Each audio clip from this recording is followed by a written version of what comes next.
এটা আজি জ্বলিছে ৰাতিপুৱা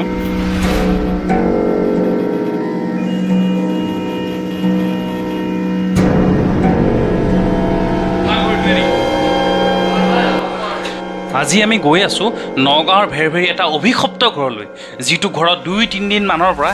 এনেকুৱা ধৰণৰ অলৌকিক ঘটনা ঘটি আছে সেইবোৰ শুনিলে বা আপোনালোকে দেখিলে সেই সকলোবোৰ আচৰিত হৈ পৰিব সকলোকে আমাৰ ইউটিউব চেনেল মনটো আছামৰ এটা নতুন আচৰিত ব্লগলৈ স্বাগতম জনাইছোঁ এইখনে হৈছে এই অভিশপ্ত ঘৰখন নগাঁৱৰ ভেৰভেৰি মানুহ থকা অৱস্থাতে ঘৰখনৰ যিকোনো বস্তু নিজে নিজে জ্বলি উঠিছিল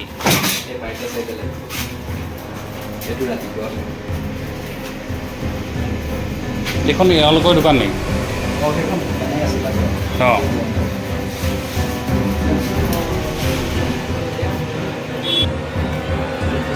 এইটো আজি জ্বলিছে ৰাতিপুৱা এজনে কৈছে ৰাতিপুৱা সময়ত জ্বলিছিলে বুলি মানে কি এতিয়া আকৌ জ্বলিছিল নে বাৰু মানে কি এই চোফাখন এনেকৈ জ্বলিছে ন মানে কি এই চোফাখন এনেকৈ জ্বলিছে ন বৰ্তমান বিজ্ঞান প্ৰযুক্তিৰ দিনত এই আধুনিক পৃথিৱীখনত ভূত প্ৰেত আদি কোনেও বিশ্বাস নকৰে আৰু ময়ো নকৰোঁ কিন্তু এই ঘৰখনততো কিবা এটা চলি আছে যাৰ ফলত সকলো বস্তু চকুৰ সন্মুখত তিল তিলকৈ জ্বলি ছাই হৈ গৈছে ঘৰখনৰ ভিতৰৰ বাহিৰৰ পৰিৱেশটো ইমানেই দুখ লগা আছিল ঘৰখনৰ ভিতৰৰ সকলো বস্তু পুৰি শেষ হৈ যোৱাৰ ভয়ত বাহিৰৰ চকুৰ সন্মুখত চোতালত ৰাখিছিল বস্তুবোৰ আৰু ঘৰখনৰ ভিতৰ ভাগৰ প্ৰত্যেকটো ৰুমলৈ সোমাই লক্ষ্য কৰিলোঁ প্ৰায় সকলোবোৰ বস্তু জ্বলি যোৱা চিন আছিল আৰু ঘৰখনৰ প্ৰত্যেকটো ৰুমত কাপোৰৰ পোৰাৰ গোন্ধটো আমাৰ নাকত লাগিছিল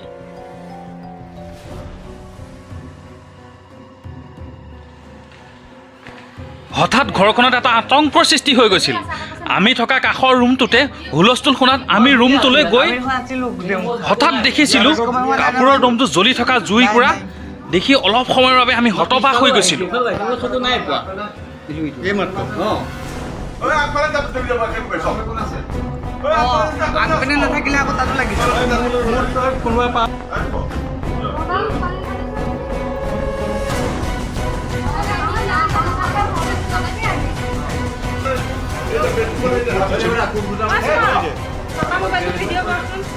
অকস্মাত চকুৰ সন্মুখত জ্বলি থকা জুইকুৰা সকলোৱে মিলি পানী ঢালি নুমুৱাইছিল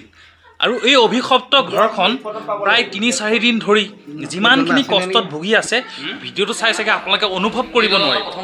আৰু ইয়ালৈ আহিলে তেওঁলোকৰ অৱস্থাটো দেখিলেহে শুনিলেহে আপোনালোকে বুজিব পাৰিব যে এই ঘৰখন বৰ্তমান পৰিস্থিতি কেনেকুৱা ধৰণে চলি আছে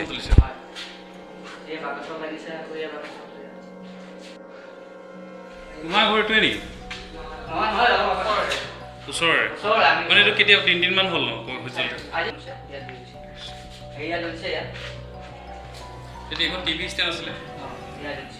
এনে কমপ্লিট চলি গৈছে ন এইখন ৰাতিপুৱা লৈছে গৈ দৰ্জা খুলি দেখিছোঁ অ' মাই দুই জ্বলি ক'ৰপৰা জ্বলি কোনে মেচা মাতি মাৰিলে ইয়াতো চাহ এটাও খাব নোৱাৰে ইমান মানে কাঠৰ বিদ্যা আছে নহয় বান্দৰ চান্দৰ আমাৰ ঘৰত সোমাব নোৱাৰে তাৰপিছত আৰু চিঞৰ কৰিলোঁ তাৰপৰা ইহঁতৰ ঘৰত যোৱাতে ক'লে কি হ'ল কি মই বোলো জুই জ্বলি বেগীয়া বেগীয়া কোনে জ্বলালে এয়া মানুহৰ দুশ্মন মানুহে ইয়াত জ্বলাই দিলে এই দুশ্মন মানুহে কিবা কৰিছে এইবিলাকে জ্বলালে তেনেকৈ বুলি কৈ চিঞৰ বাখৰ কৰি সেইখিনিতে বহিলোঁ অকণ বহাৰ পিছতে আকৌ বাকচৰ কাপোৰখিনি জ্বলি গ'ল ওপৰত যে ঢাকি থৈছিলোঁ বাকচকেইটা সেইখিনি জ্বলি গ'ল অঁ কাপোৰ ঢাকি থৈছোঁ ডাঠ কাপোৰ দি বিচনা চাদৰ সেয়া দি ঢাকি থৈছোঁ সেইটো কাৰণে বেছিকৈ জ্বলিলে গম পাইছা সৰুতে মানে বস্তুটো সময় লাগিছে যে বাকচটো খুটি জুই লাগি দিছে সেয়া তাৰপিছত আৰু তেনেকৈ ৰাতিটো গ'ল কালিতো 20 বাৰ কালি 20 বাৰ জ্বলিছে অঁ 20 বাৰ জ্বলিছে 5টা জ্বলিছে 5টাৰ পৰা আকৌ ঘূৰি 5টালৈকে জ্বলিছে মই সেই তামোল কাটো সেইখিনিতে দাম এটা দেখিছা তামোল কটা অঁ সেইখিনি তাতে মই মানে তামোল কাটিবলৈ গৈছিলোঁ গৈ মই জুইকুৰা দেখি আকৌ দৌৰি আহি পানী নি ঢালোঁ মানে আকৌ সিহঁতে কোনোবা এটা ঢালিলেগৈ মানে সেইটোৱে লাষ্ট আৰু আকৌ আজি ৰাতিপুৱাই 7টা বজাত চাফা দুইজনে তাই ইপিনে কৰিছে মই সেইপিনে কৰিছোঁ কেঁচুৱাকেইটা মানে খেলি ধূলি আছে মানুহ কম আছে যে তেনেকুৱাতে আকৌ সেয়া এইখিনি কাপোৰখিনি এয়া কম্বলখন ডাঙৰ দুজাপ কৰি মই লওঁ মোৰে কম্বল সেই কম্বলখন জ্বলিল তাই শাৰী জ্বলিল সেয়া এতিয়া নি পেলাইছে জ্বলা কাপোৰখিনি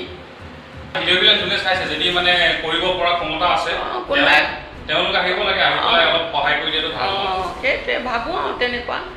কিন্তু এতিয়া বেজ জ্ঞানী লগাইছোঁ আজিকালিতো এটকা দুটকা দিলে নহয় জানাই হয়নে ভাইটি সেইটো কাৰণে আৰু পাৰে যদি কোনোবাই সহায় কৰক নোৱাৰিলেও আমি নিবিচাৰোঁ তাকে এতিয়া মানে আইতাৰ ৰিকুৱেষ্ট আৰু যে ঘৰখনত পুৰা একদম মানে অশান্তি হৈ আছে যদি আইতাৰ কথাবোৰ শুনাৰ পাছৰ পৰাই মোৰ ফালৰ পৰা কাটৰ অনুৰোধ কৰিছোঁ যদিহে কোনোবা এই ক্ষেত্ৰত সহায় কৰিব পৰা ব্যক্তি আছে তেনেহ'লে এই ঘৰখনলৈ প্লিজ আহক আৰু তেওঁলোকক সহায়ৰ হাত আগবঢ়াওক আৰু যিমান পাৰে ভিডিঅ'টো শ্বেয়াৰ কৰক কোনোবা এজনটো আপোনালোকৰ মাজৰ পৰা অভিজ্ঞ ব্যক্তি ওলাব এই ঘৰখনক বিপদৰ পৰা উদ্ধাৰ কৰিবলৈ